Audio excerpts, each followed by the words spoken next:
Beyond ideas of wrongdoing and right-doing, there is a field. I'll meet you there. When the soul lies down in that grass, the world is too full to talk about. Ideas, language, even the phrase each other doesn't make sense. Hi everyone. Today we hear about Rowan's spiritual journey. I got to know Rowan about 3 or 4 years ago through the rooms of 12-step fellowships. I somehow just felt a connection with him, but due to us living in different regions, we hardly ever ran into each other. It was only at the recent fellowship convention that I managed to have a decent conversation with him. When he told me that he listens to podcasts, it was just obvious that I had to have him on Meet Me in the Field. As I hardly knew anything about Rowan, I was excited to hear about his journey. I was not disappointed at all. He's an interesting young man with a sharp wit and a great sense of humor. It was while I was editing our conversation that I again realized just how much I love a decent conversation with an interesting person. This podcast is supported by the First Layer, the 12-step workbook on working through the 12 steps in any addiction in 21 sessions. There's also a 24-day step coaching and counseling program available based on the First Layer. For more information in this regard, go to www.freddy.org.za and click through from the notices at the right of the homepage. I really enjoyed my time spent with Rowan. I'm sure you are going to as well. Sit back and enjoy. Good morning, Rowan. God, we sat chatting so much that we nearly forgot to do the recording. How are you doing? I was wondering if we were on. No, we are now officially on. Welcome to Meet Me in the Field. Thank you so much for coming through and talking to me. Cool.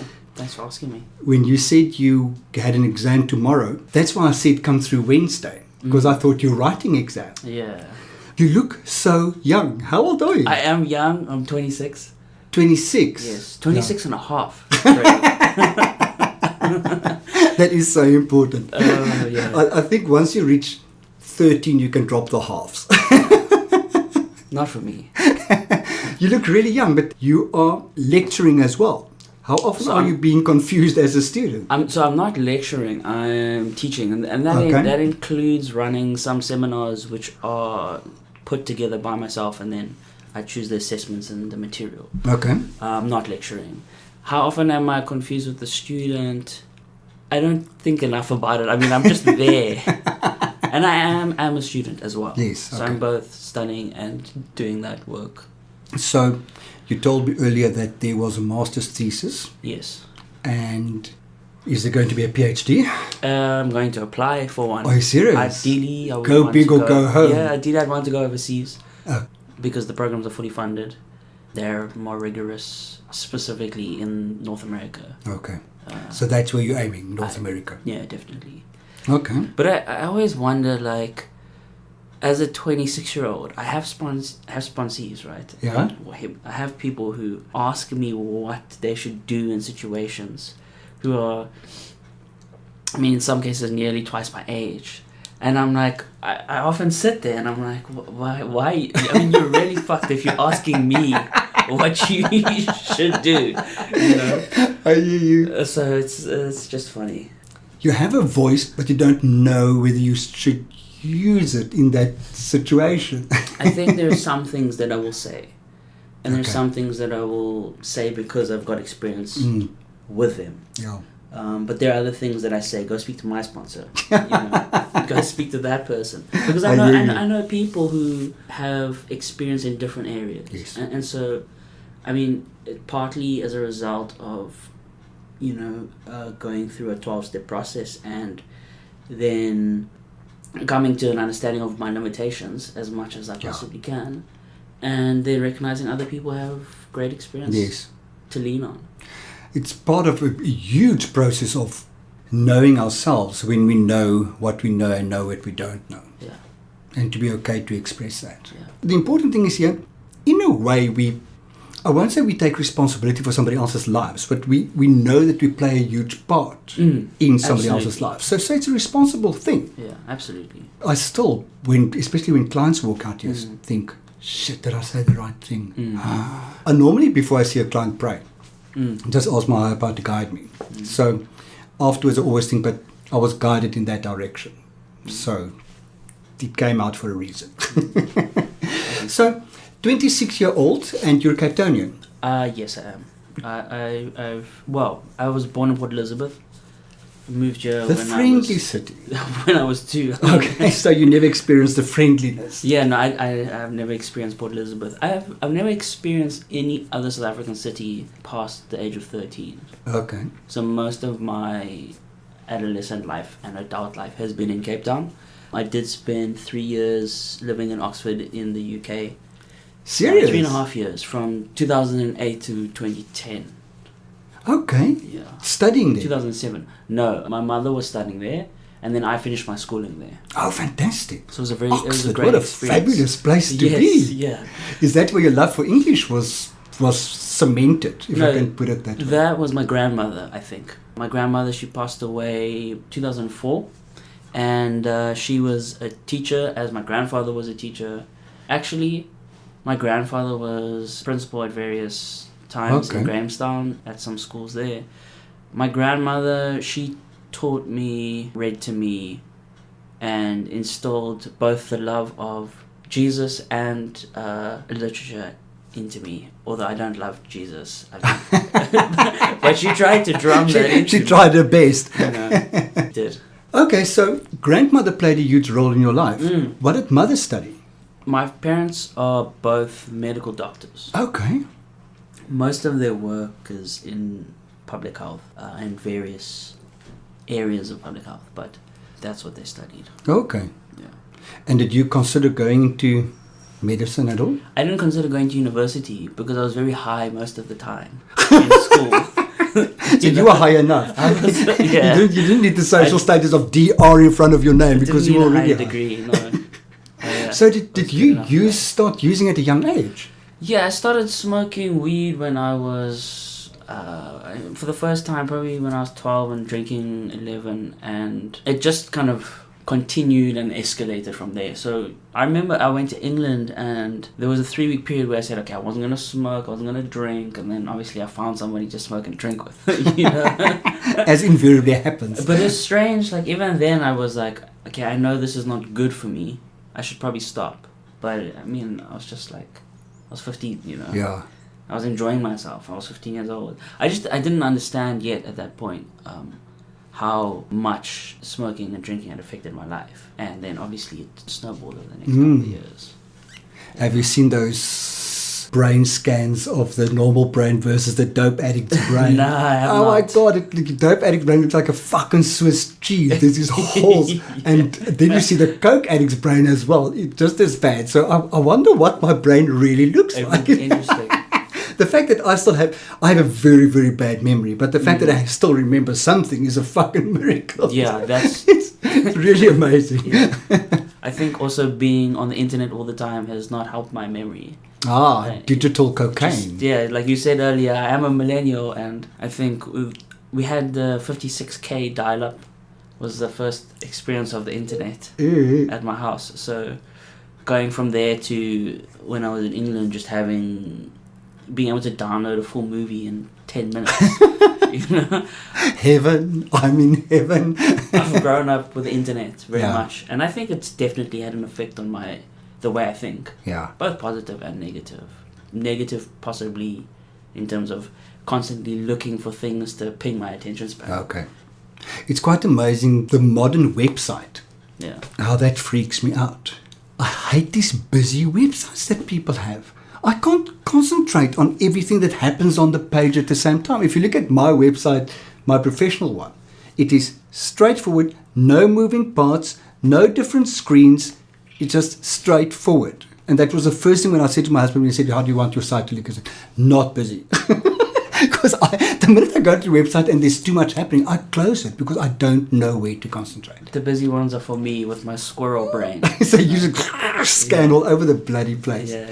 So how did you find the difference between the education system in South Africa at the age of 15 and the UK? There was a lot more order here. I went to a boys' school, traditional boys' school, and there was a lot of order there. You got your blazers, your ties, you don't take your tie. Like, just basic things like the uniform. Whereas in England, the first school I went to did have a sport-like uniform. But, I mean, school started at 9. Oh, Hallelujah. Ended at 3. There were large breaks. I went there to do my GCSEs while I was there, which is the qualification that people can do and then leave school. Okay. And then you can, if you want, do an additional 2 years of study. Because that you do at 16, am I correct? Yes. Okay. And then the additional 2 years of study will enable you to go into university. Okay. For the most part. And you did that? I did that as well, yes. But the GCSEs, it was at a smaller school, it was a private school there. I did really well. And the teachers would often remark upon my behavior as exemplary because of the background that I came from in terms of schooling. We called the teachers by their first names. So it was a very progressive type of school. And obviously that flattens the hierarchy a bit as well. I mean, it's weird going from an environment where everybody who's older than 30 is, or older than 35 is potentially uncle or aunt, right? And then you go to an environment where you're calling someone who's just about to retire Mike. It's very strange. So you mentioned that grandma tried to instill one thing successfully in you and the other one not. So I gather that... so she was successful on both counts. Just one of them has lasted longer. Okay, cool. So you smoked and drank the other one away? I think I found that sex was pleasurable, and then I had to kind of weigh out the earthly pleasures of sexuality versus the heavenly promise. You know? So what they actually refer to is instant gratification. Exactly. You were just not willing to wait for heaven. No, I was not. As easy as that. You found heaven on earth. I've barely learned recently that there are long-term things to consider. This is a recent development for me. So back then I was just like, I also didn't like the guilt that came with trying to hold to a religious belief. Let's say this. The religion that I experienced, both from my mother's side and my grandmother's side through my father, because that line was Anglican, and the line from my mother was a home church. In very many ways, it's similar to 12-step fellowships, where it's kind of egalitarian. Of course, you can only kind of share your experience if you've been baptized. Okay. But they meet in homes. They every quarter have mini conventions, and every year have a convention where the preachers or the missionaries that go around spreading their version of the gospel come and kind of take the convention. But otherwise, it's the head of the house whose home it's been hosted in, and they kind of facilitate the agenda, whether it's a specific passage in the Bible, or hymns, etc. And it is fucking boring, right? So it's so boring. And then I go to my father's church, which is an Anglican church. They've got guitars, the preacher is golf shirt, jeans, sneakers, seems like a cool guy, and they have Sunday school, so I get to essentially hang out with children my age and play. I did a lot of Bible study as a kid. I read the Bible a lot. I prayed a lot. I gave my life to Jesus I can't remember the exact details. I remember the feeling of euphoria that came with saying, take my life. Yeah. Take control of my life. That sort of sense of being filled up with an energy that I hadn't felt before, to me was an exceptionally powerful experience. Okay. How old were you about now? 11. Okay. So that's late primary school. Yeah. Okay. But there's several things that happened at that time. I moved from a small Christian school to the boys' school. Okay. And that was an adjustment. I can't remember if it was 6 months before, 6 months later, I moved houses. Okay. My grandmother got ill at that time, and she passed away 3 years later. So, my math isn't that great, so anyway. And so I'm with you on that one. There was a lot happening there. Discovering masturbation, for instance. Discovering the security blanket.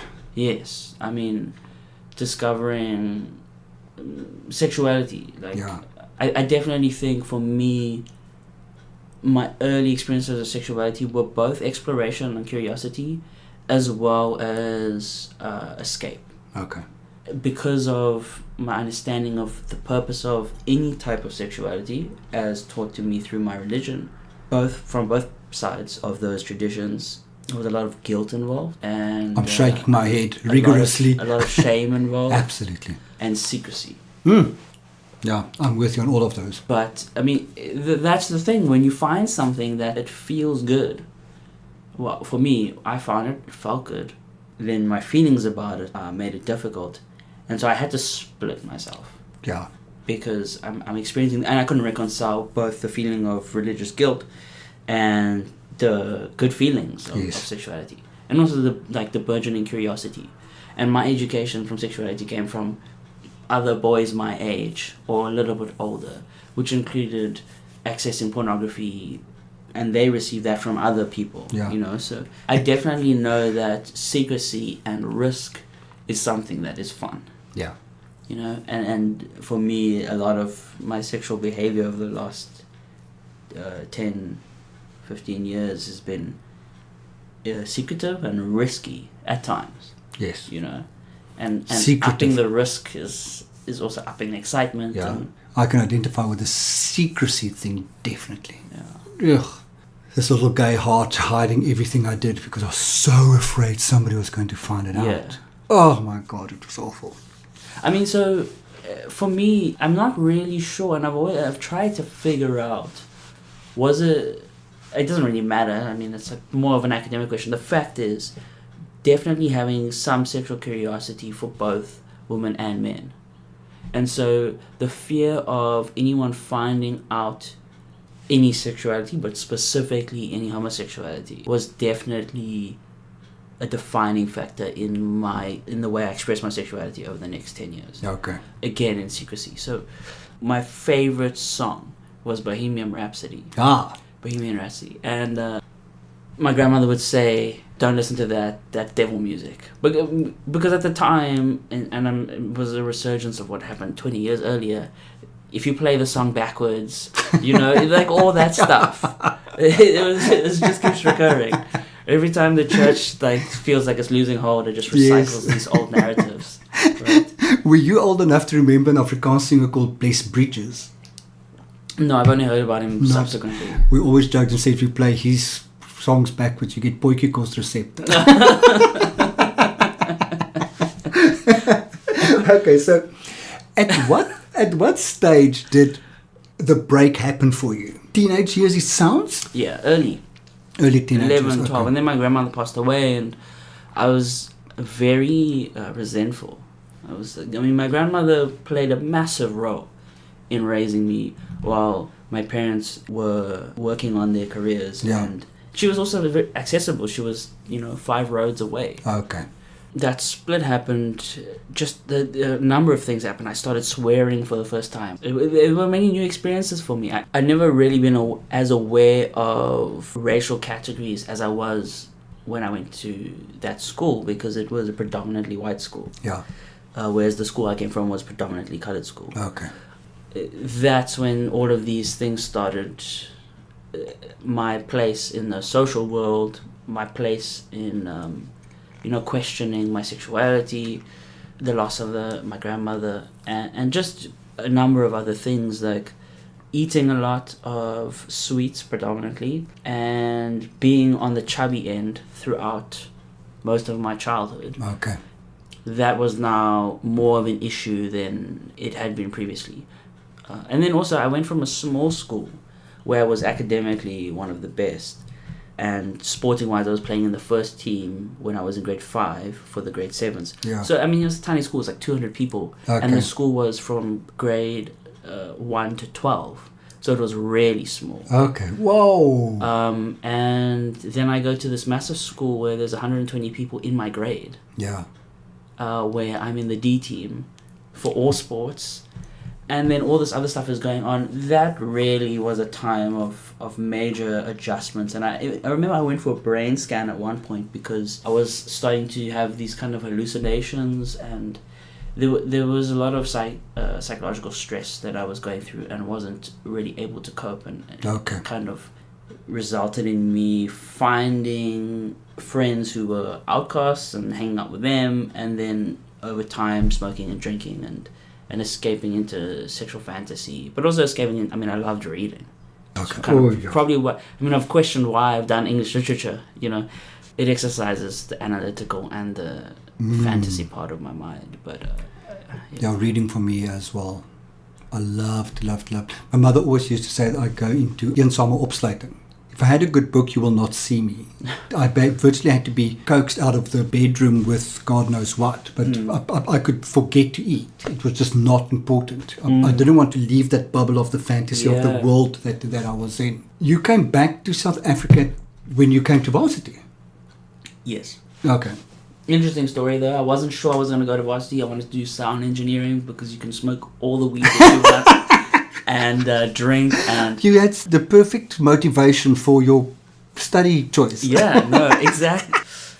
Just to backtrack a bit, in England, I started smoking more. I became more aggressive. I became a nightmare at home. Eventually, my mother when I admitted to her that I was smoking and I was going to do it, it was like, I'm smoking and there's nothing you can do about it. I think she contacted the school, and the school was like, look, you need to go to this drugs group or you can't stay here. And at the time, I started... You need to go to the what? Drugs group. The school had a drugs group. And that was the first time I got introduced to... Heavier drugs. No. Because that's normally what happens. No, it was the first time I got introduced to... There was a weird... I remember, my friend was chopping up lines, right? And he was like, do you want some? And I was like, no. Part of me then knew that if I took that then, it was tickets. And I know that wouldn't have lasted forever, but that was, for me, I think about that as a defining moment for me, because I knew then that there was only one way. Yeah. I had the same. I was offered a tick once, and something in me said no. Yeah, he was chopping up speed. And I just know that I would have died. So there was a guard looking after me. My mother always said, your guardian angel works overtime. So my guardian angel that day was kind of, no. So I was so grateful for that. Yeah, me too. So, when that was happening, and obviously I spent all the money I had, and I went to family and I borrowed all the money I could. And then, the dealers at school would give me stuff on credit. The dealer at school? Yeah, there was one at school. Well, there were several at school. But okay. You were in a fabulous school. The real story is that it was the second best school in the district. Oh my God. It's the best public school in Oxford. Its final results are better than the private school that I got a scholarship to. Oh, right? Wow. Which I didn't take because I wanted to smoke weed at the public school with all my friends. They lent me stuff, and then I started to give it to my friends and then try to make money that way, but I was smoking all of the shit, so that didn't work out. From where I was to where I ended up at the end of school, it was just remarkable how everything and all the decisions that I made were the right decisions at the time in my head. Okay, yes. It made complete sense. Yeah. I'm smoking so much, my friends smoke, I'll sell to them. Yes. It just makes sense to me. Yeah, it should. It's sound business sense. So I go to the one dealer, borrow from him, and then so I could pay back the other dealer. And at the time, regarding my sexuality, I was very much split. So in the day I'd be doing this, and then in the night I'd be looking for people online, often looking for men. So I had this persona in the daytime, and I had this persona in the nighttime. Oh my word. And these two people were running concurrently to one another. I was also high as fuck all the time. And if I couldn't get high, I would drink. And I was also making music at the time, so there were some good things. There were some good elements, hence the sound engineering. Okay. And, my friends, the people that I was making music with, they're not doing pretty well in the UK. But that was my life during that time. So a lot of online sex seeking, and the first time that I had sex was with somebody who I met through online. Okay. I mean, at the time I was just driven by the desire to have sex. Looking back on it now, I mean, a number of terrible things could have happened. Yeah. And I was fortunate that the person that I met online was also looking for a meeting with somebody. So again, your guardian angel was working overtime. I mean, there's just so many horror stories. The fact that I haven't been mugged, arrested, or whatever is just an absolute miracle. But it's just like one of those examples for me where all my thinking was clouded by my desire to get high. Yeah, exactly. Nothing else mattered. The risk was also nice. Like I like risk. All of that was a life for me. It was secrecy. There was just resentment against mostly my family, but it was misdirected. It was just me and being uncomfortable with me. Was very uncomfortable, yet projected a sense of security and it sounds as if you did quite well academically. I did. So through all the smoking, the online seeking, the music making, the sport playing, when the fuck did you study? I didn't. I chose. And you still did well at school. I chose subjects that I was intuitively capable at. I didn't take any science subjects. I didn't take any subjects where I thought that I had to do a lot of work, but more so where I thought that I couldn't succeed. Okay. So much of my motivation for taking English and for taking it at a university level was I was fearful of doing things that I couldn't succeed at, so I chose English and philosophy. Those were my two majors. I love the subjects. Okay. But definitely part of the motivations for doing that was I had I was adept at them at some level. Okay. Yeah. A while ago I was contemplating doing a further degree and I got my study record from Rowan. Yeah. And I looked at this and there were subjects that I couldn't remember having taken. not just contents of subjects. And oh my God, I can't remember having done philosophy at varsity. So then one day my husband said to me, what did you do in philosophy? I could not remember one thing. Yeah. I remember that we went for a Sunday night braai to the lecturer once. They're important. That's it. Now you come back to South Africa to study and you are not, so you're not religious, but being into philosophy, was there a part of spirituality? I'm leaving out a fairly large chunk in England. When I was high, I would read the Quran.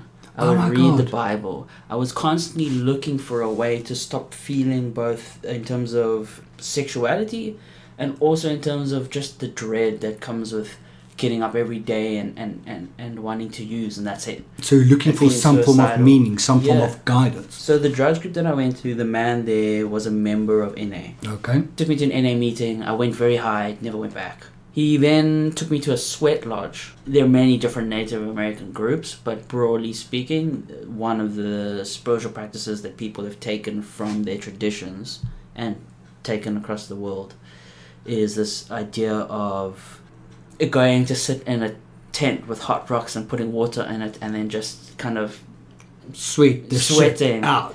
And I mean, there are other elements of the practice that I can't remember. Okay. But it included sharing. Okay. You know? If I wasn't smoking, I was drinking. Okay. If I was drinking, I was smoking. Like, there's a combination. But I was constantly looking for some sort of spiritual path, I guess. And I used to get high and think that I was communicating with some spiritual essence or whatever. Well, I was constantly looking for that. I mean, maybe...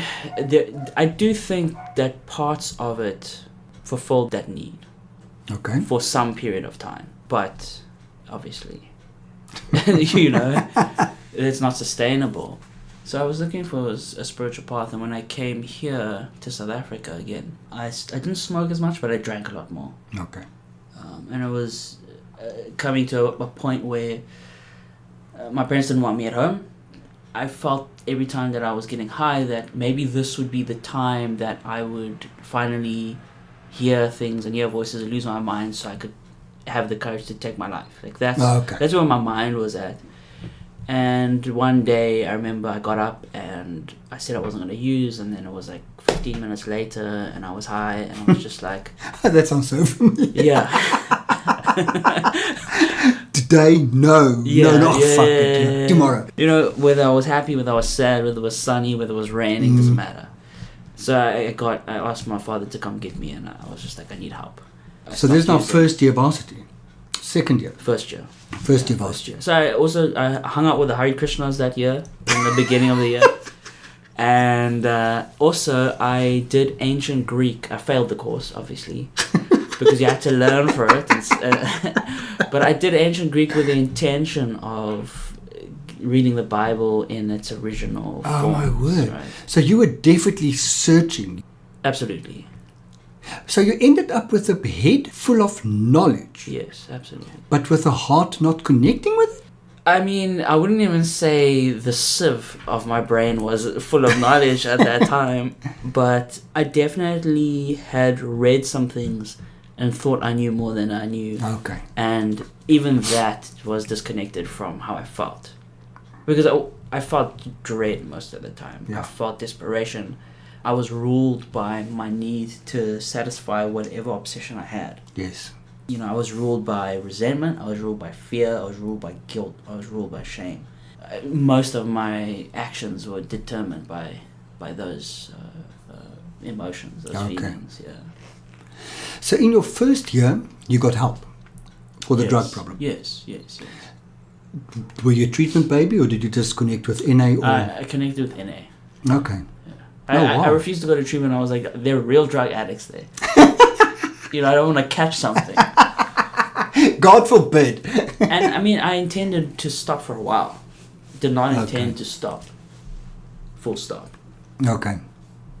It is only through getting a sponsor and working steps that I realized just how powerless I was. How fucked up things were. What powerless was. Like, I heard it's like I'm powerless over. I'm like, I don't get that.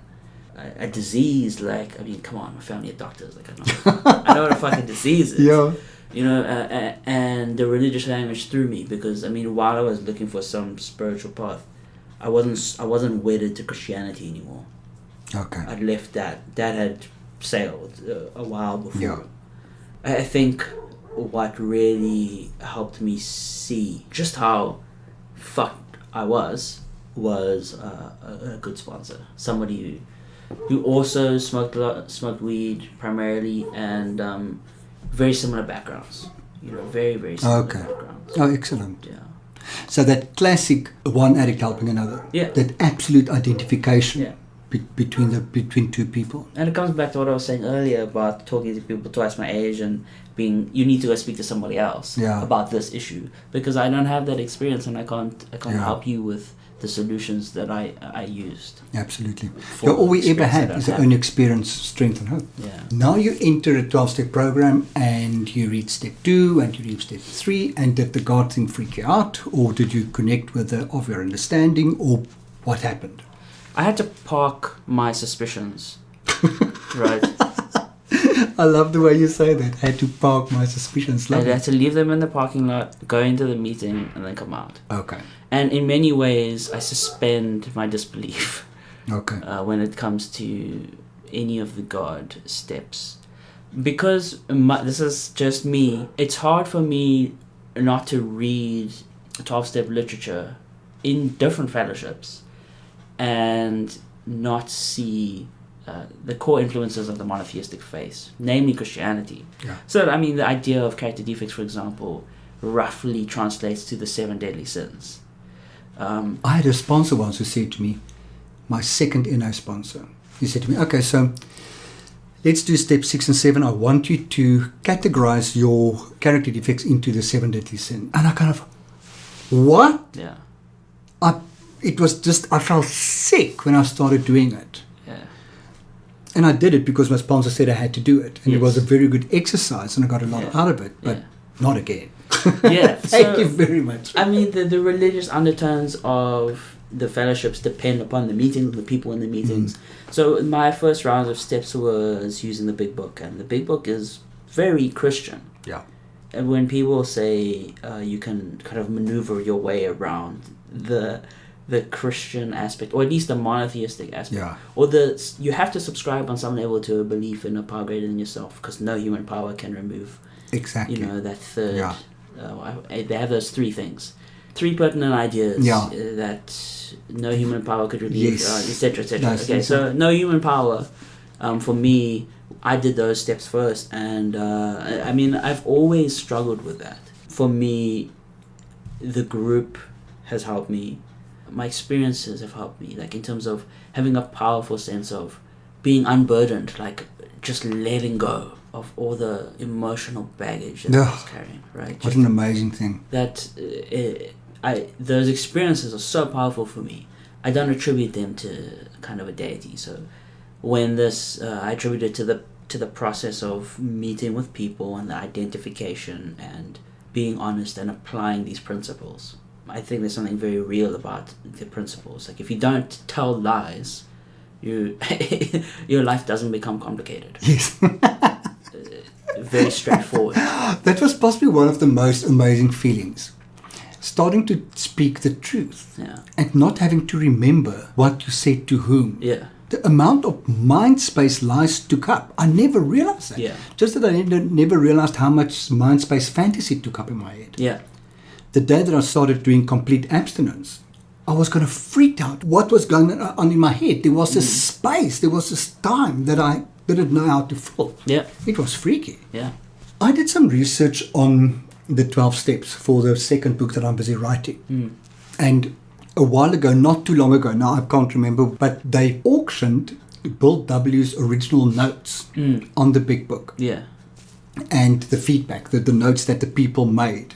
And he was going straight forward for the God concept. Yes. And it was thanks to the other fellows who said that he's going to alienate so many people that they convinced him to bring in the of your understanding part. Yeah. And that as you understand it part saved my life. So thank God to those people who had that foresight, or I would have been fucked. Yeah. So I think there was definitely, because I was broken inside and I felt fragmented. People talk about the gift of desperation, God. It definitely helps me. Sorry, it never dawned on me. Yeah, I heard it a while ago, and then... How could that not have clicked yet? Yeah. Gift of desperation. Okay, well, this is now what you call an aha erlebnis. Yeah, but I mean, even in that acronym, you see people struggling with the idea of God, right? Gift of desperation. Yeah. No, I mean, the joke is no one finds God when they won the lottery and everything's going great. Well, very few people. So again, like I'm not anti-religious, insofar as I'm working with people in the 12 steps that have a very firm concept of what God means to them, a religious concept. And it's fine. If it works for you, then you can use it. Absolutely. But I recently went to a secular AA meeting. I don't know if you've heard about secular AA. No. I'm not here to evangelize, because I went to one meeting and I found it a bit strange. Just because it was unfamiliar, it was fairly unstructured, and so it didn't have all the rituals that the average meeting has. Okay. In terms of reading specific passages, saying the Serenity Prayer. It didn't say the Serenity Prayer. And apparently the secular AA movement is quite big over the world. But... So do we have one of those in Cape Town? There's one in Cape Town. There's two in Joburg. One just opened in Soweto. So the movement seems to be gaining some traction. Okay. I was listening to a secular Buddhist podcast, and the person was interviewing a man who does Buddhist approach to the 12 steps. So without a belief in God, right, as like an entity. So it seems like there are many people who are taking the 12-step model and removing the God out of the model. So obviously I've been doing a lot of research and looking at this God thing. And for me, it has to be authentic for me. A lot of recovery for me and a lot of the 12-step fellowship is about learning to be myself and matching my values with my outside. So talking about honesty earlier, at work at the moment, there are a lot of political games being played, and I have to be true to myself. Yeah. Even if the games being played are testing my allegiances to my supervisor, or etc. Okay, yeah. So stand in integrity. Yeah. Oh. It sucks. It's so much easier to lie and manipulate than to actually stand in integrity. No, I mean, eventually just catches up. Yeah. I guess that's what I learned through this process. Just how much lying led me to using and led me to acting out. But I mean, on the God question, it did freak me out, and I tried to make as much accommodation for people in my life who believe in God and don't believe in God. But I mean, there's certain things I just can't get on board with. Yeah. Like when you say that an earthquake happened because the people were sinning there, I'm like, I just can't get on board with that belief. Definitely not. Yeah. As things stand today, what would you say you believe in? What is Rowan's sense of spirit? My relationships with people. Okay. Connection. And and I find when I meditate, my sense of belonging in the world is not constantly threatened. Okay. So you're a regular meditator. I would lie to you if I said I'm a regular meditator. And seeing that you're talking about honesty and integrity, you can't. Yes. I meditate infrequently. I spend a lot of time focusing on my breathing and just centering myself. I consider that kind of a form of meditation. Yeah.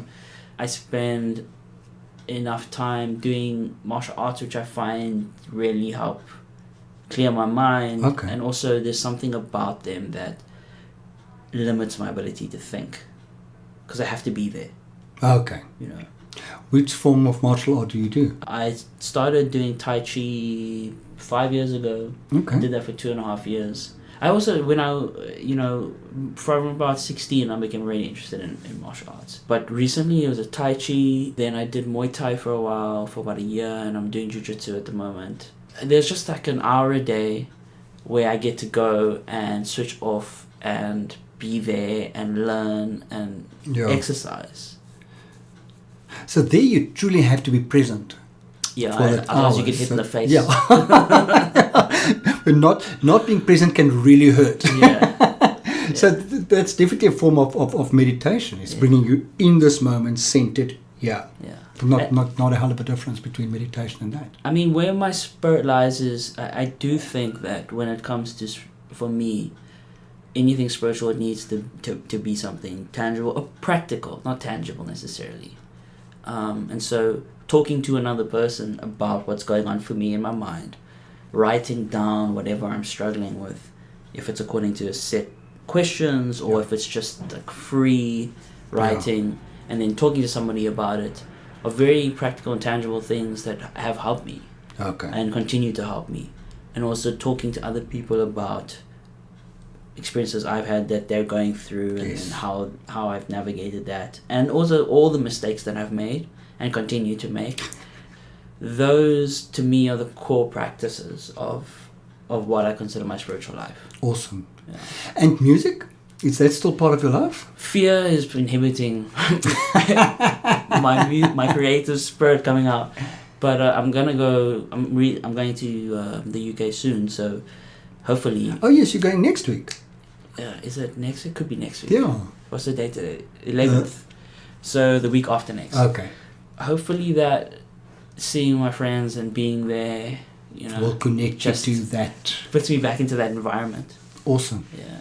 Because what did you do music-wise? Did you play or did you write electronic? I grew up playing the piano and singing, but the music that we made was hip-hop music. So I would write, rap, and then sing as well. Okay. Yeah. Oh, cool. The gift of the inspiration will not be happy for you hiding the talent. Yeah, for sure. Definitely. I can't stand it when people have musical talents and they're not using it, because my whole heart, I would love to be musical. I would love to be able to sing, and I can't do that stuff. Yeah. And it freaks me out if people can do it and they don't. I mean, so it's all about me. Start doing your music again. I'll do it for you. Make me happy. Yeah. I mean, it's just also what I found is that because I'm not being ruled by resentment and fear, except for music, and guilt and shame so much, so many opportunities have opened up for me to engage with people, engage with things like my studies, and my focus is just turned elsewhere. Because a lot of my music making was invested in a lifestyle of using. Yeah. A lifestyle of looking a certain way, of being hyper masculine, of being the main guy. And because I'm not invested in that now, I'm struggling to figure out what it is that I want to put into it, because I don't just want to do it for the sake of doing it. It doesn't ring true for me right now. The input that I want to give to it, I'm working on practicing again, the craft, and then seeing where that takes me. You know what freaks me out is, as you can see, I work from home. There's no music playing in the background, so my days are relatively quiet except for the outside noises. But when I'm in the car, which I don't travel a lot because I work from home, so I don't hear a lot of music. So, but when I'm in the car, I'm on KFM. Okay. And I'm very happy that I don't hear a lot of music, because music, frankly, freaks me out. Lyrics like, don't hate me because I'm beautiful. I love you because you're beautiful. Have you listened to the lyrics of music? The falseness that being created, it freaks me out. Okay, I am double your age, but music videos. Since when do we have to get naked to be able to sing? When did that happen? The 90s, probably. Although, I mean, if you think about Madonna as a cultural icon, like schoolgirl aesthetic, it's not that recent. Yeah. I don't know. Maybe I'm just, I'm not sure. But I am very selective about what I listen to. Okay. I'm also very selective about what I watch. Because, I mean, there's so many series that are, their audience trades on, their bloodlust, really. Their bloodlust and lust. Yeah. It's just sex. It's basically porn and blood. Yes. So I'm very selective about what I watch and what I listen to. Yeah. I don't listen to radio, for instance. Okay. Mostly podcasts, some music. Sometimes I listen to Meet Me in the Field. Oh, cool. I don't know if you've heard That's about a very it. nice one, I heard. Yeah. I hear it's moving up the chart at a rapid speed. Yeah. Selling your podcast on the podcast. Okay. Yeah, I'm very selective about what I listen to. And the way I look at it is, if we're dealing with authenticity and integrity, then there's a lot out there that doesn't fit into that spectrum of our lives, or the life that I want for myself, which means I have to disregard a lot. Once that book is finished, that I'm busy writing at the moment, which might just be this week, is I actually want to take a week of listening to music and recording the lyrics that I found feeds bad body image, addiction, obsessive thinking, codependence. Every single fucking second song begs of you to be codependent. We are breeding a nation of fuck-ups. On the one hand, I should be grateful because that feeds my business. Okay, so I'm not going to do that. I'm not going to write that podcast. You've got good motivation. Yes, good motivation. For not doing it. Yes. But it really freaks me out. I feel so sorry for your generation of people. I think it's so much more difficult to be authentic now with media and everything out there. It frankly scares me, a lot of music lyrics I hear, a lot of the advertisements I see. Yeah. It really scares me. It's kind of, I'm so grateful that I'm at a phase where I don't have to be influenced by those. Yeah. And I mean, your choice not to be influenced by them is becoming increasingly more difficult. Yeah, absolutely. We don't have television, for instance. You can hear there's no music playing in the house. Academia seems to allow for isolation. It always is a shock at how, when I get out of the house or I get out of working and I meet people, I'm like, oh, this is what it feels like to talk to people. I can go days on end without talking to people just because I'm doing the work. Yeah. You know. But working on your master's thesis also must have kept you in your head a lot. It does. And look, even the discussion we've had now, a lot of my ability to park my suspicions about God or the experience, it's filtered through this constant thinking about. My biggest struggle is probably when it comes to my spiritual practices is just trying to take that sense of being present into my daily life. But I'm getting better at it. Practice makes perfect. I'm getting better at it. What's great about taking inventory about how things are going is that I really know what periods, what journeys, and which spaces in my life are going to be the most difficult to navigate. Okay. So I know when I go to a board meeting, I'm going to have to deal with people that irritate me. Yeah. Whereas when I'm at home, I'm going to have to deal with maybe activities that are irritating me because I'm trying to concentrate or whatever it is. Or if I go to a classroom, I know that I'm going to have to field people's questions or maybe acknowledge my limitations as a scholar because I can't possibly know everything. It's very much, my life is very structured, and so it helps a lot in terms of my spirit. I very much feel my spiritual life is real in a sense that it's all about the practices that I do every day. But there's one thing that keeps me sane as well is it freaks my husband out because even though I work at home, I'm at my desk at 9. I have tea at 11. I have lunch at 1. I follow a very strict routine. And trying to finish a book, I also allocate a certain time of day for writing. But Rowan, this was really absolutely wonderful. I really, really appreciate this. Cool. That's the thing I enjoy about Meet Me in the Field is every person has his story. And I just find it so lovely to sit down and to put that story into a context of something which I use spirituality as the context that I use to talk to people. But I really loved chatting to you. Thank you so very much. Something I forgot to ask you, which came up a lot, was, are you the only child? I'm not. Okay. I have a younger brother, who in many respects is just far better than I am. And I've spent a lot of time working through that jealousy. Okay. Today we have a fantastic relationship. Oh, cool. Yeah. How much younger is he? 4 years. 4 years, okay. 3 years and 10 months. So he's studying at the moment as well? He is.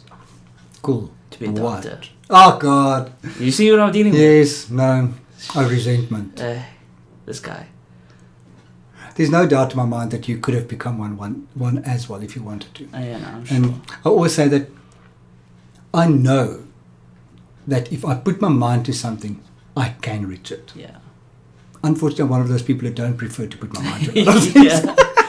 I'm very limited where I put my mind to. I mean, there's still hope though. When World War III comes around, they'll need people. They'll need medics. I'll be a doctor. It will work out. I hear you. Awesome. Listen, this was lovely. Have a wonderful day. Cool. Thanks, Freddie. We had a few great laughs during our chat. I always say that I truly believe that we do not get clean and sober to sit in a dark room and be clean and sober. We are meant to live life and enjoy it while we are at it. Rowan is a shining example of how living clean allows us to strive towards goals and get to experience life. It is fun to hear how he searched for a sense of belonging and meaning in life, but how he found it when he asked for help and stopped searching. Sometimes we just have to stop seeking and allow what we are supposed to have to catch up with us. I want to congratulate Rowan on obtaining his master's degree. He must have received his results by now, and I wish him all of the best on his quest to obtain his PhD in English. If you want to know more about what I do, please feel free to connect with me on my website, which is www.freddy.org.za, or find me on Facebook at www.facebook.com/freddy.org.za, or on Twitter at @RensburgFreddy. Remember that Freddy is always spelled with an IE at the end. I want to thank you for listening. Be safe. Bye.